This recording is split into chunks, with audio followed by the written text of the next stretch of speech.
Good morning, Liz. Did you have a good weekend? No, horrible. I lost every game on Saturday. I told you not to wear those purple shorts. It wasn't the shorts, it was me.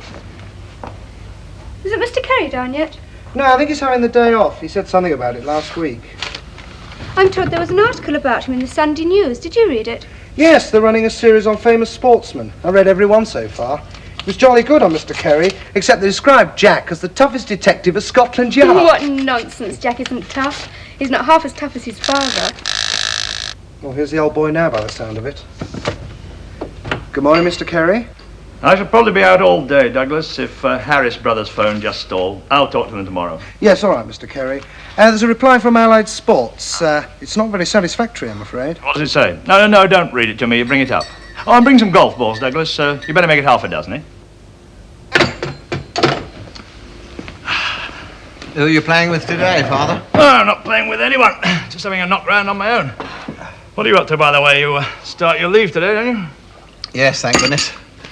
Oh, gosh, to think I haven't got to go near the yard or listen to Bromford for 2 whole weeks. I get the impression you haven't been getting on too well with the superintendent just lately, Jack. Chief superintendent, if you don't mind. I've been getting on with him very well. He just hasn't been getting on with me, that's all. Oh, by the way, Dad, I've changed my mind. I'm not going to go away. I'm just going to potter about here for a couple of weeks, if that's okay. Sure, you just please yourself, Jack. I've got to go over to the hospital this morning, see a chum of mine. He's a do-it-yourself enthusiast, or rather he was. He's just broken his collarbone. Would you like some more toast, Mr. Jack? No, thank you, Mrs. Lincoln. We've nearly finished. There's no news of that dog of yours, I suppose? No, I'm afraid not. I rang up the dogs' home last night to see if they could help, but they couldn't, of course. It's always the same. No one seems to bother. No one wants to know. Well, we're bothering, Mrs. Lincoln. We're doing everything we can. The advertisement's in the paper. Look, they've even published that photograph I sent them. Yes. Oh, I know you're doing all you can, Mr. Jack. I wasn't referring to you. But it's nearly a week now since Midge disappeared.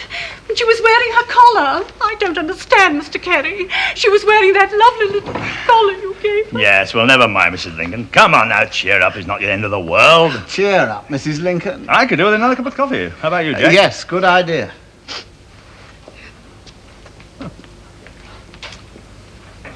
That bloody poodle. She's making a meal of it, I'm afraid. Trouble is, of course, she thinks that you ought to be able to find him, just like that. Yes, I know. As far as she's concerned, I must be the worst detective in England.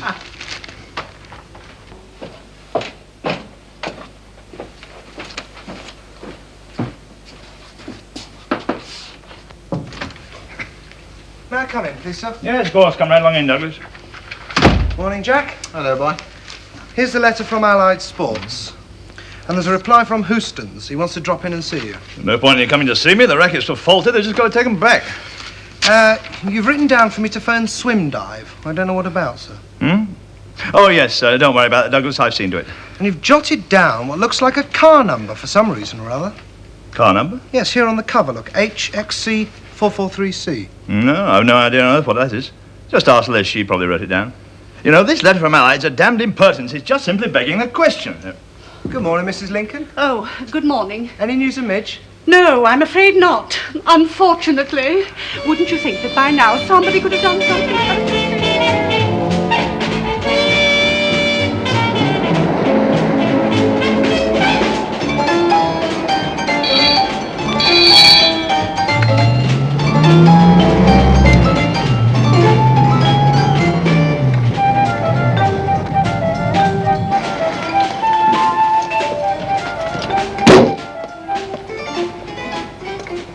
Inspector Carey? Yes? Inspector Royce has been trying to contact you. There's been an accident. He wants you to go to the golf club.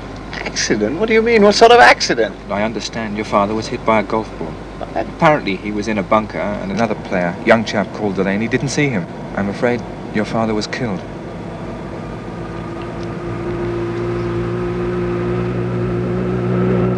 I didn't see him. Of course I didn't see him. If I had, I wouldn't have taken the shot.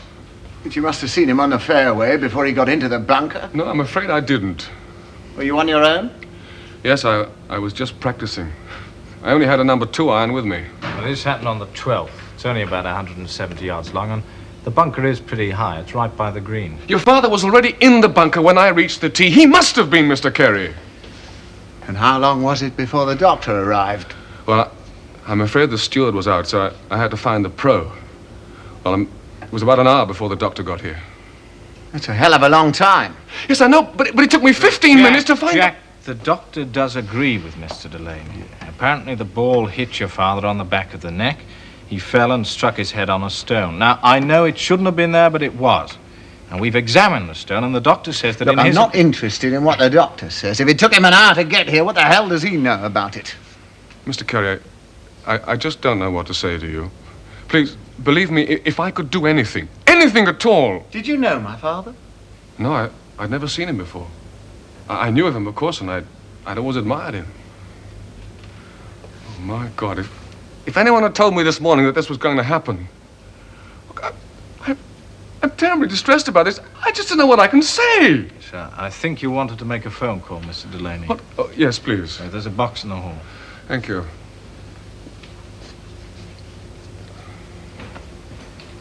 The golf professional phoned your office, and they got in touch with me. I came over here straight away, Jack. Yes, thanks, Ed. I appreciate that.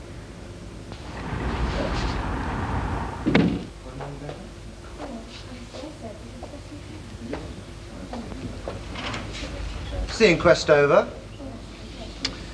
Yes. Well, that didn't take long. It took 12.5 minutes, to be precise. Well, what happened? The coroner was a tidy little man with a tidy little mind. It was death by misadventure. You sound as though you don't agree with the verdict. I don't. You mean you think Delaney was Look, guilty? Doug, I just don't want to talk about it. Not now, do you mind? It's all right, Jack. Whose is that? Mrs. Lincoln's. She brought it down about 5 minutes ago. She's going away for a few days. Going away? Yes, her nephew's been taken ill. At least I think she said her nephew. Ah, Leonard. He's with the Storm Insurance Company, isn't he? Yes, Oh, that's Mr. it. Carey, Hello, Liz. what happened at the inquest? What we thought would happen. Was he there, the young man Delaney, I mean? Yes, he was there. Of course he was there, Liz. Don't be stupid. Hello, Mrs. Lincoln. Oh, hello, Mr. Jack. I was hoping I'd see you. I'm afraid I've got to leave you for 2 or 3 days. Yes, so Douglas was telling me. Leonard, my nephew, has been taken ill, and unfortunately there's no one to look after him. Oh, dear, it's nothing serious, I hope. No, I don't think so. I think it's just the flu. Leonard's been very good to me, though, one way and another, and I should hate to think that I could... Of course. Well, I feel guilty leaving you, Mr. Jack, especially at a time like this. Oh, it's all right, Mrs. Lincoln. I can look after myself for a few days. Shall I get you a taxi, Mrs. Lincoln? Yes, would you please? This case is very heavy. I'll take it for you. Thank you. I suppose there's been no news about Midge, I mean. Oh, I hardly like to ask with all the trouble you've had already. No, Mrs. Lincoln, no. I saw the sergeant this morning. They haven't heard anything. No, they won't either. Well, not now. It's too late. I expect she was run over, Mr. Jack. Killed. I'm sure of it. Poor little Midge.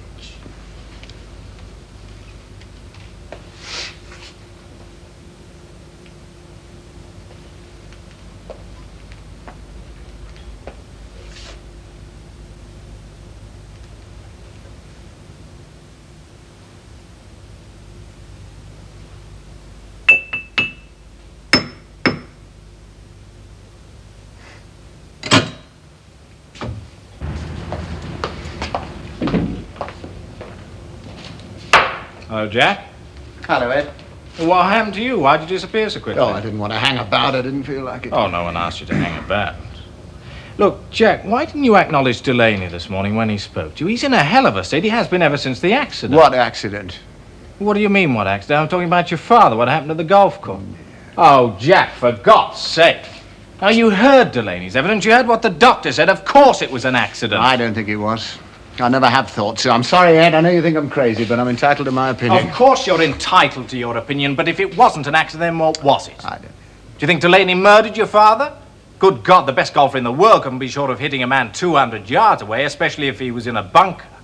Be reasonable, Jack. Delaney didn't know your father. He'd never even met him. I still don't think it was an accident, Ed. You coming to dinner on Friday? Yes, if it's okay. Of course it's okay. Rona's looking forward to it. 8 o'clock? Yeah, any time after 7. The kids will be in bed by then. Give my love to Rona, Ed. Right.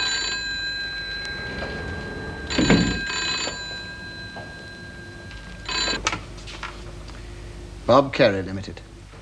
Is that Putney 3302? Yes. My name's Bannister, Mrs. Bannister.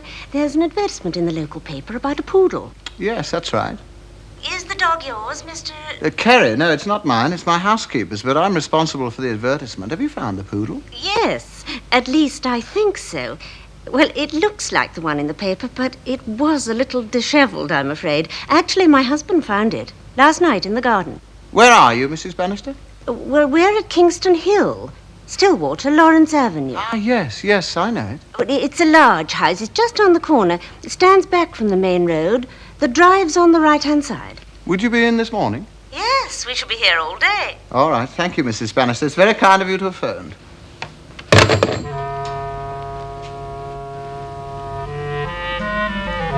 Naturally, I was very surprised to see the animal. She was behind one of the rhododendron bushes, perfectly docile, almost asleep. I thought, well, I'm blowed. How the devil did you get there? She's been missing over a week. We've given up hope of ever seeing her again. Where have you been, Midge? What the devil happened to you, eh? You say she was wearing a collar when she disappeared. Yes, a very nice one. My father gave it to Mrs. Lincoln for her birthday. For her birthday, not the poodle's. Some long-haired character picked her up in his car, I expect, then pinched the collar and booted her out. That's about it. Poor little old lady, you've had a rough time, haven't you? But I expect that mistress of yours will make up for it. That's the understatement of the year. Mr. Bannister, there was something in the paper about a reward. It is only a £5, I'm afraid. Don't be silly, old man. We're only too happy to have found the little thing. Wait a minute. I suppose you wouldn't care to give the £5 to charity. Darling. Now, Iris, why do you think they gave me the job? I'm president of a local society, Mr. Kerry.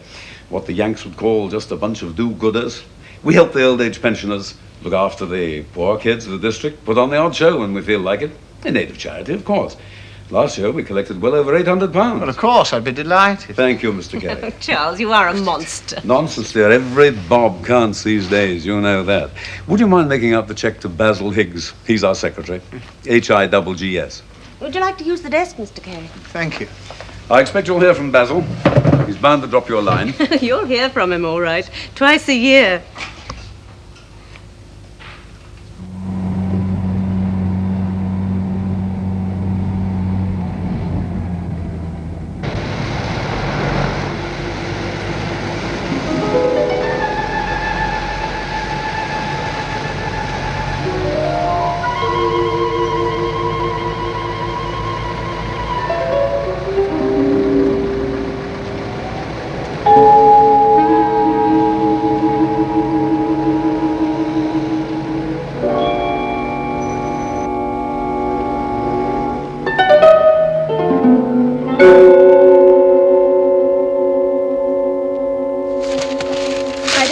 About it, Mr. Kerry, I don't remember the file. Douglas had it. It was my father's. Look, it's just a perfectly ordinary blue folder, but it had a number scribbled on it, a car number. A car number? Yes, HXC4, something or other. I just wanted to see it to make certain. Douglas, you remember that folder you had on Monday morning, my father's? Yes. Where is it? I say, where is everybody? Shop? Customer, Liz. I knew damn well I was right. This number, you asked my father about it. Yes, well, I didn't know what it was about, and I thought he'd jotted it down for some reason or other. He said he hadn't, but I'm sure it's his handwriting. Well, I saw it again this morning. It was on a Fiat estate car. Delaney was driving it. Delaney? Yes. Are you sure, Jack? I'm absolutely sure.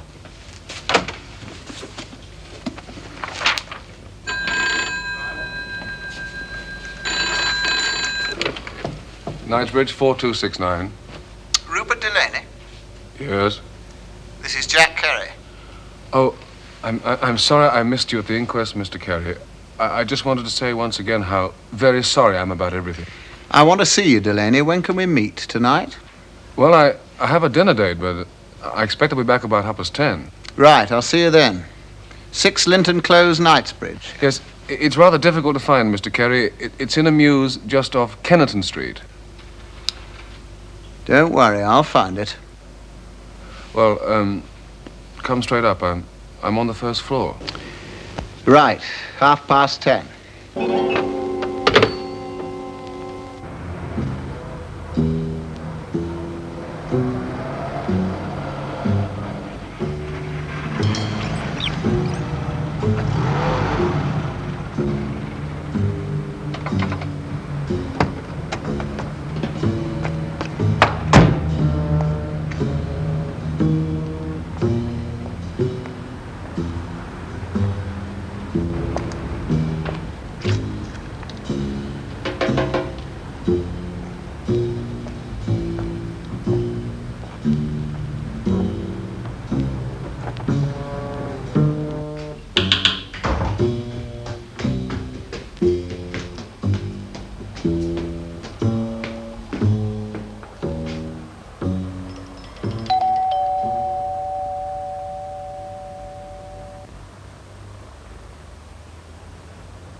This girl, the girl you saw with Delaney this morning, would you recognize her again? Yes, I would. Okay, go on, Kerry. Well, as soon as I realized the car number was the same, I telephoned Delaney and made an appointment to see him. Why? I wanted to question him. I wanted to find out... Find out what? Well, it's my belief, it's my firm belief that Delaney knew my father. You see, I don't think my father was killed accidentally. I don't know about your father. Delaney certainly wasn't. He was shot to the back of the head. You didn't like Rupert Delaney, did you, Kerry? A question of liking him, sir. I didn't know the man. You knew him well enough to phone him and make an appointment to see him this evening? I've told you about that appointment, sir. I was curious. It seemed very odd to me that my father should write down the number of Delaney's car. Yes, Ed, what is it? No sign of the gun. It may be in the mews, but we've searched it pretty thoroughly. We're going up to the flat now. Okay. We found this on Delaney, sir. It was in his waistcoat pocket. When you spoke to Delaney on the phone, did he say anything to you about a letter? Letter? Yes. No, why should he? Apparently he wrote you a letter. A registered letter. Posted it today. Here's the receipt. Have any idea what was in that letter? What he wrote you about? No, not the slightest. You're quite sure? Of course I'm sure. Don't worry, Kerry. You'll know first thing in the morning. We'll both know.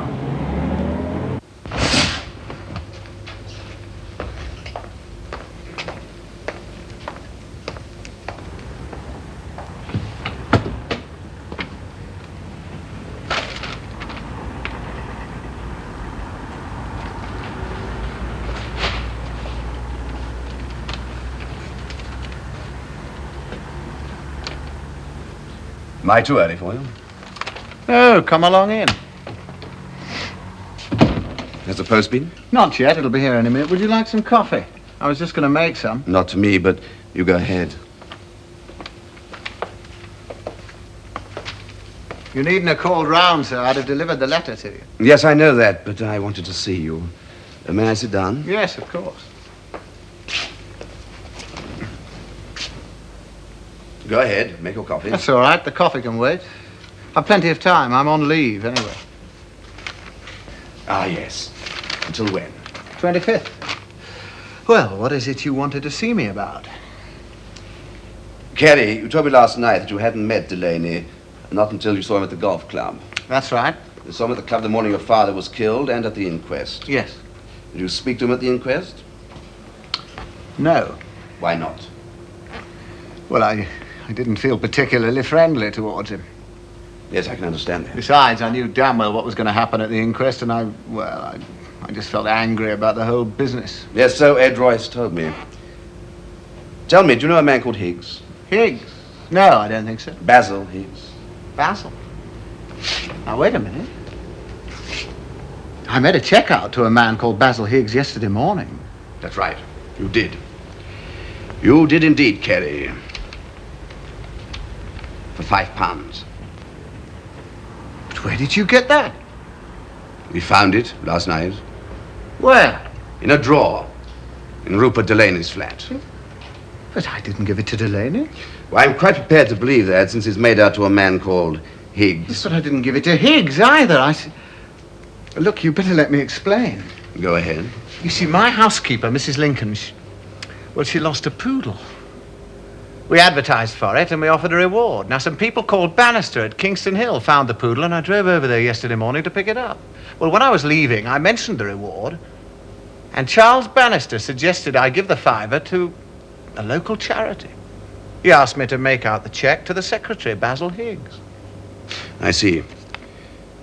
Then how did Delaney get hold of him? I don't know. I just can't imagine. Is that the post? Most probably, yes.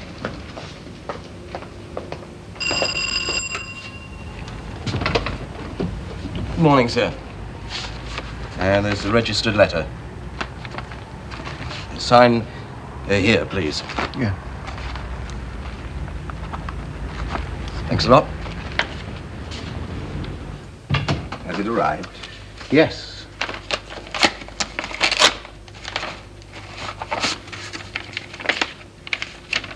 What does the note say?